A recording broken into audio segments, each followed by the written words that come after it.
Madam, आपका Telegram.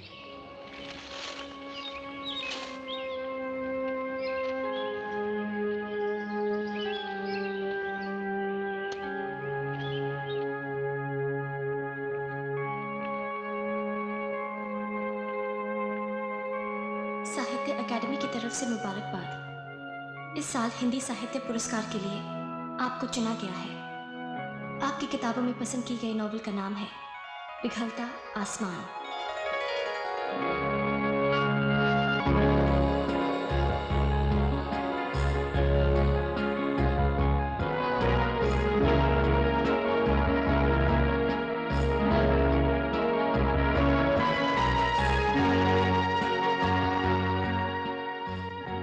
ये है मेरी मोहसिन आरती, जिसकी जिंदगी एक कश्मकश बन गई थी। इसके जीवन में सारी आसाइश और सारा आराम था, मगर शादी नाम का सुख नहीं था, क्योंकि ये अपने बाप की तरह हर रिश्ते को अपने से छोटा समझती थी। दिन तो यूं तो गुजर जाते थे, मगर रातें पहाड़ बनकर पल पल इस पर टूटती थीं।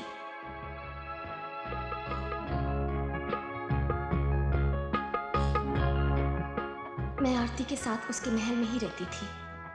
मैं उसकी सेक्रेटरी थी, सहेली और राजदार भी। मेरी अपनी जिंदगी भी एक कश्मकश बनकर रह गई थी, जिसने मुझे लिखना सिखा दिया था। मैं जब भी तन्हा होती, यादों की मोती चुन चुन कर माला पिरोने लगती थी।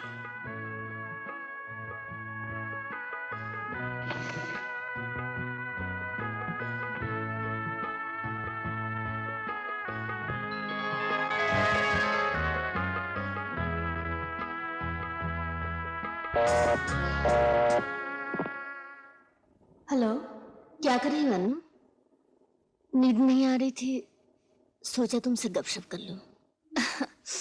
100 से 1 तक उल्टा गिनना शुरू कर दो, नींद आ जाएगी। मगर तुम क्या कर रही हो? मैं बस यूं ही किताब लिख रही हूँ। किताब? हाँ, आज ही से शुरुआत की है। आप भी तो लिख रही हो या जग भी थी? बस एक अधूरी कहानी है, जिसका अंजाम मुझे मालूम नहीं। नाम क्या रखा है किताब का? पिघलता आसमान। बंसी, अनु तैयार है? जी मैम साहब, वो आधे घंटे से नीचे आपका इंतजार कर रही हैं। सुकुमौसी की तबीयत कैसी है? वो बहुत दुखी है, डॉक्टर ने सीढ़ियाँ चढ़ने से मना कर दिया है। मौसी, तुम काम करना बंद कर दो। और डॉक्टर ने कहा है बातें भी कम और खाना भी कम। चुप, झूठ बोलेगा तो अगले जन्म में गूंगा पैदा होगा। आरती बेटी, डॉक्टर मुझे ऊपर नहीं जाने देता और नीचे तो मुझे बात करने का मौका नहीं देती। क्या चाहिए तुम्हें? अब तो शादी कर ले बेटी। शादी के बिना औरत की जिंदगी आधी रह जाती है, और तेरी तो आधी से भी अधूरी है।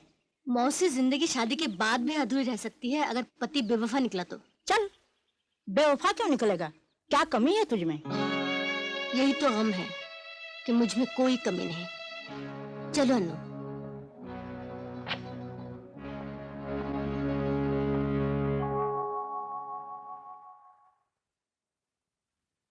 तुम चाहती थी ना कि कश्मीर वाला फ्रूट जूस और जैम का कारखाना बेच डाले? हाँ, मैं चाहती हूँ यही दिल्ली में कोई और कारखाना खरीद ले। अब तो दिल्ली ही वतन बन गया है। मगर बाहर के मुल्कों ने फ्रूट जूस और जैम की सप्लाई के लिए हमारे टेंडर कबूल कर लिए हैं। कारखाना बेचना तो दूर की बात हुई, अब हमें प्रोडक्शन बढ़ाने के लिए कारखाना फैलाना होगा। तुम वहां के मैनेजर से प्रोडक्शन बढ़ाने के लिए रिपोर्ट मंगवाओ। शायद कश्मीर मुझे छोड़ना नहीं चाहता। Good morning madam. Good morning. Tiwari ji, सारे कंपनियों की सालाना रिपोर्ट तैयार किया आपने? जी हाँ, ये रही। अनुराधा को दे दीजिए, ये हमें सुना देगी। मैडम, इस साल हमारा नफा 10% ज्यादा हुआ है। फिर तो हम बोनस भी 10% ज्यादा देंगे। मैडम, पिछले साल आपका मिजाज नासाज रहा, इसलिए आपने जलसे में भी हिस्सा नहीं लिया। इस साल हमारी ख्वाहिश है कि आप गाने का प्रोग्राम दें। मैं बिजनेस करती हूँ, और बिजनेस में मुकाबला हो तो मजा आता है। अगर स्टाफ में से किसी को गाना आता हो तो मुकाबला रखिए, मैं जरूर हिस्सा लूंगी। मैं पता कर लूंगा। Thank you madam.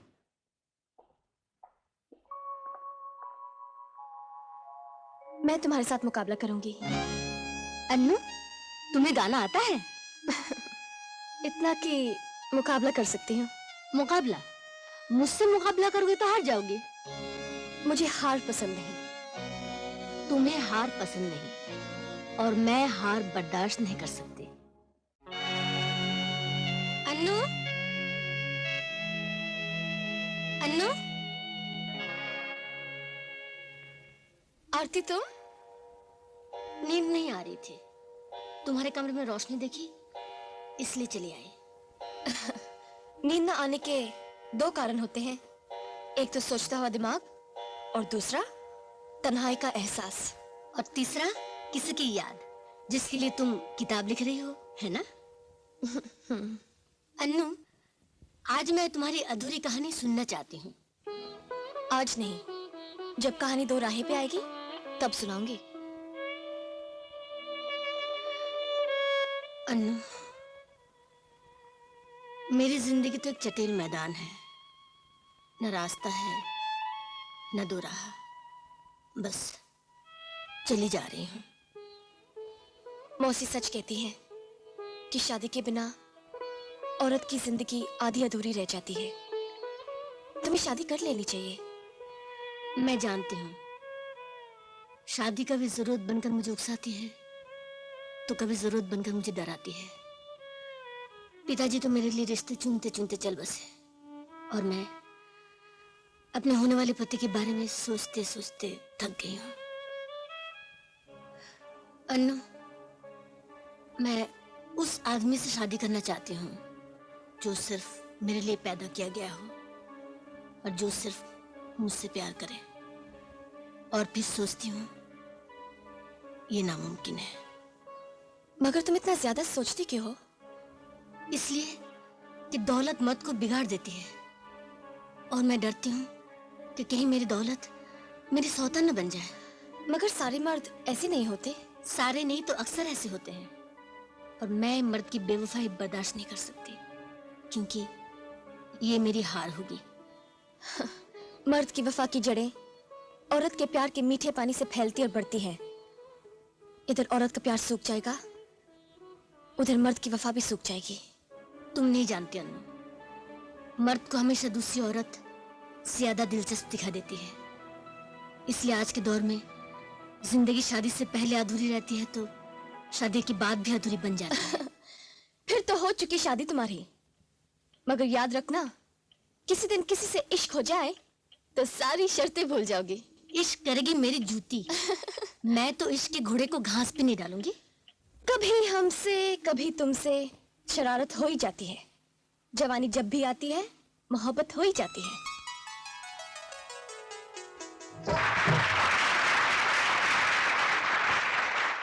अन्नू, इस कप के सही हकदार तुम हो।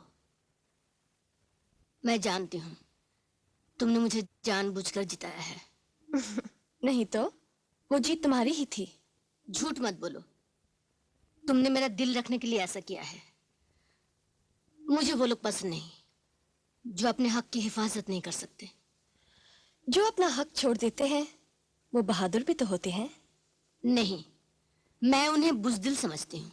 समझो, तुम्हारा और मेरा प्यार एक ही मर्द से हो जाए तो तुम क्या इस तरह मैदान छोड़कर भाग जाओगी? बाय गॉड, अगर ऐसा हो जाए तो बड़ा मजा आएगा।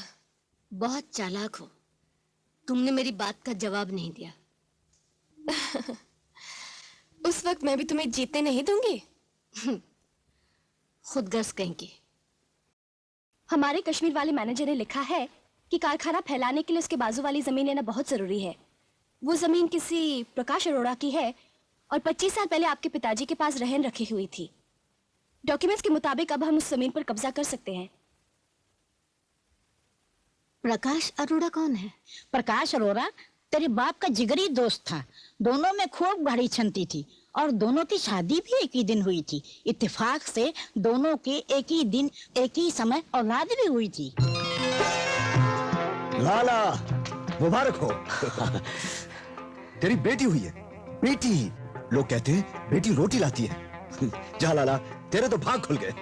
प्रकाश, तुझे भी बधाई हो। तेरे लड़का हुआ है लड़का, सूरज की तरह चमकने वाला। लाला जी कौन है? मैं हूँ जी, मैं। लाला जी, आपकी पत्नी का देहांत हो गया।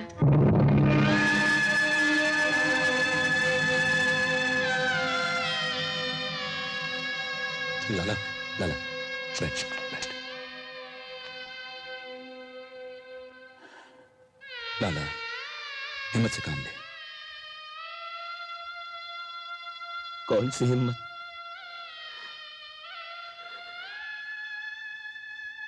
कैसी हिम्मत? प्रकाश,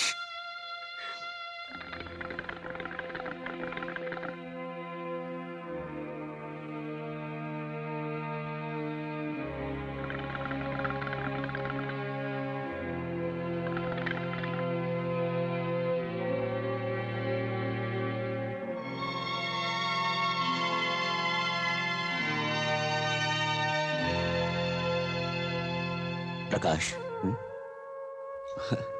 अरे लाला, तू, मैं तेरे बारे में ही सोचा था। लाइए, मुझे दीजिए। आजा, आजा। आप बैठ। अरे कितनी प्यारी। ला मुझे दे। सुकु तू बाद में लेना, पहले लाला जी के लिए चाय बना ला। अच्छी बात है। ले कभी।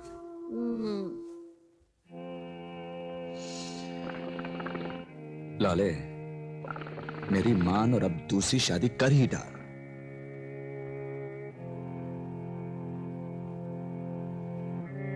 नहीं प्रकाश, शादी का मजा तो सिर्फ एक बार आता है। बार बार शादी करने से ऐसा लगता है जैसे पूरी जिंदगी किराए के बदलते घरों में कट गई। तो फिर मत कर शादी, अगर ताजमहल बनाने का शौक है तुझे। ताजमहल तो नहीं बना सकूंगा, हाँ एक आसमान महल जरूर बनाऊंगा जिसमें मेरी बच्ची आरती के लिए जिंदगी की सारी आसाइश और सारा आराम होगा।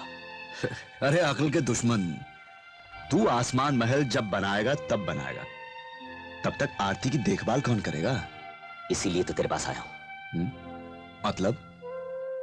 अब मेरा दिल्ली आना जाना ज्यादा हो गया है। तू तो जानता है मेरी नौकरानी बूढ़ी भी और बहरी भी। हाँ। इसलिए हमेशा आरती की चिंता रहती है। तू सूरज के साथ साथ आरती की भी परवरिश कर। हाँ हाँ, और तुझे अलाउद्दीन का चिराग मिल गया तो तू आरती को लेकर उड़ जाएगा। ये ले।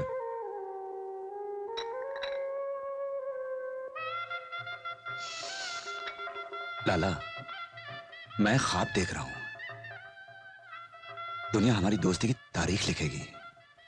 जब ये बच्चे बड़े हो जाएंगे तब तू मेरे सूरज की बारात लेकर मेरे घर आएगा और मैं तेरी आरती को दुल्हन बनाकर विदा करूंगा। और लाला जी, मैं आरती बिटिया के दहेज में साथ जाऊंगी, भूलिएगा नहीं। फिर चंद साल बाद तेरे बाप को सचमुच अलाउद्दीन का चिराग मिल गया और वो प्रकाश के घर आया। कहाँ हो तुम लोग?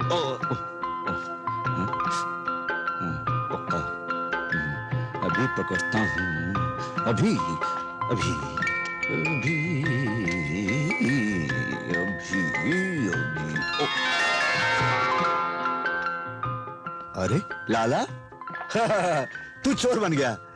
तू कब आया? आजा आजा आजा।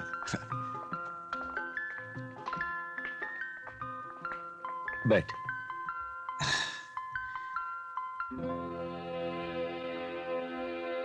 प्रकाश, मैंने दिल्ली में एक और कारखाना खरीद लिया है, अब वहीं रहने का इरादा है। जाओ बच्चों, तुम्हारी माँ से कहो कि लाला जी आए हैं, चाय होकर का इंतजाम करें। जाओ। लाला, तू कश्मीर छोड़कर दिल्ली जाएगा? हाँ, मैं आरती को लेने आया। आरती को लेने आया? लेकिन तूने तो वादा किया था कि तू सूरज की बारात लेकर आएगा और आरती को ले जाएगा। प्रकाश, वो वादा नहीं है, ख्वाब था जो तूने देखा था। आरती मेरी बेटी है और मैं उसे किसी भी वक्त ले जा सकता हूं। हाँ, वो तो ठीक है लाला। आरती की परवरिश की भीख मैंने तुझसे नहीं मांगी थी, तू उसे छोड़ गया था मेरे पास। यार, तो जानवर से भी पालते पालते हो जाता है। अब मैं उसकी जुदाई बर्दाश्त नहीं कर सकूंगा। खुद ये मासूम बच्ची दुखी हो जाएगी। लाला, इस वक्त आरती को तेरी दौलत की नहीं, प्यार और ममता की जरूरत है। वो सब मैं अपनी दौलत से खरीद लूंगा। मैंने इतनी दौलत कमाई है तो सिर्फ आरती के लिए, और मैं नहीं चाहता कि वो तेरे साथ गरीबी में पले। तू मुझे गरीब समझता है लाला?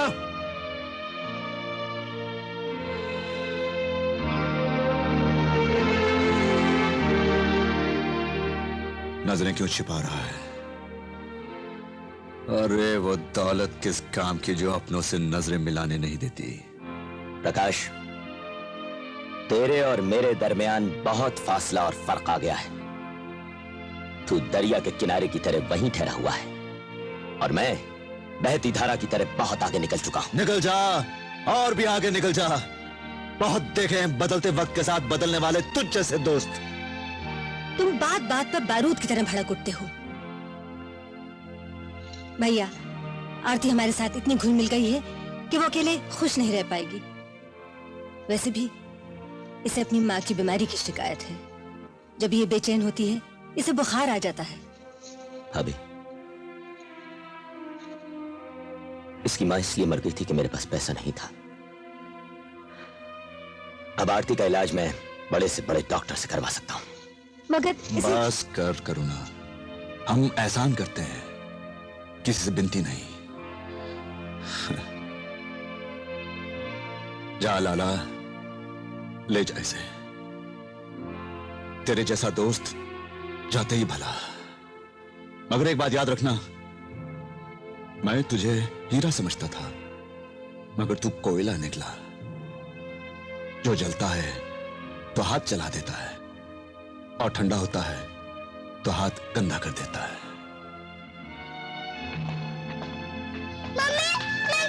मेरी बच्ची,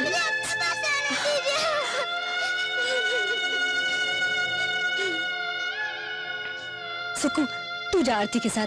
तू उसके साथ रहेगी तो ये हमें भुला पाएगी। लेकिन मैं कैसे? जा ना, तेरे कपड़े मैं बाद में भिजवा दूंगी।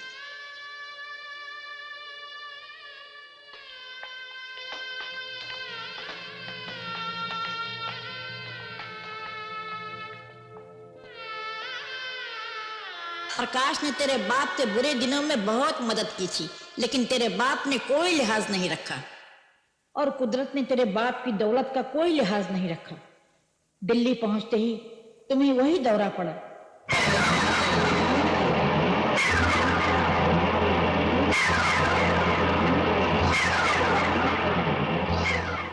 लाला जी ने अपनी दौलत के बलबूते पर बड़े से बड़े डॉक्टरों को बुलाया, मगर न डॉक्टर कुछ कर सके और न ही रुपया। प्रकाश के घर से आने के बाद जब भी तुझे बहुत ज्यादा खुशी या गम होता है तो तुझे वही बुखार आ जाता है। मौसी, प्रकाश चाचा क्या अभी तक कश्मीर में ही है? हमारे दिल्ली आने के बाद उसने दिल का रोग लगा लिया था। बेचारा 1 साल बाद चल बसा। बंसी जी, अन्नू को बुला लो। जी मेम साहब। सुना है प्रकाश का बेटा सूरज पढ़ लिख कर बड़ा नाम कमाया है।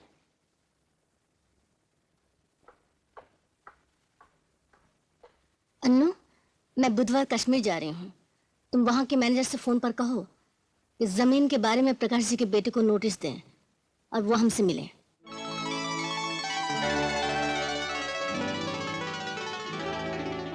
पोस्ट।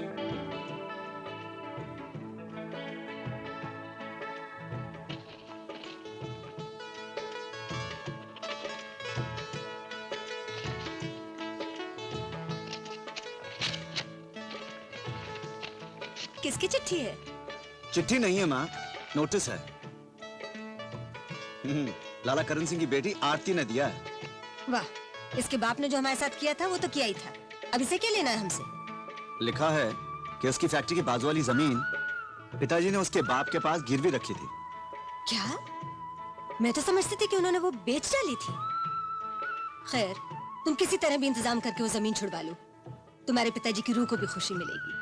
50,000 असल का उसने 1.5 लाख सूद बताया। हाय राम, इतना ब्याज खाएगी तो फूट फूट कर निकलेगा। बाप तो बाप, बेटी भी वैसी निकली।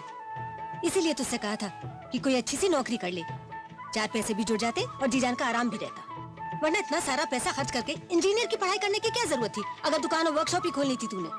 माँ, लोन की कोशिश तो कर रहा हूँ गवर्नमेंट से। पैसे मिल गए तो एक बहुत बड़ा टीवी का कारखाना खोलूंगा, जमीन भी छुड़ा लूंगा और तेरे लिए पैर दबाने वाली एक बहू भी ले आऊंगा। चल झूठा कहीं का, जब देखो माँ को दूरदर्शन कराता और सपने दिखाता है। कारखाना खोलूंगा, बहू ले आऊंगा, जैसे ये सब देखने के लिए मैं 50 साल और जिंदा रहूंगी। माँ, तू तो पोता देखेगी और परपोता भी। रहने दे, पोता तो दिखाता नहीं, पड़पोते की बातें करता है। पड़पोते के सपने अपनी बीवी को दिखाना।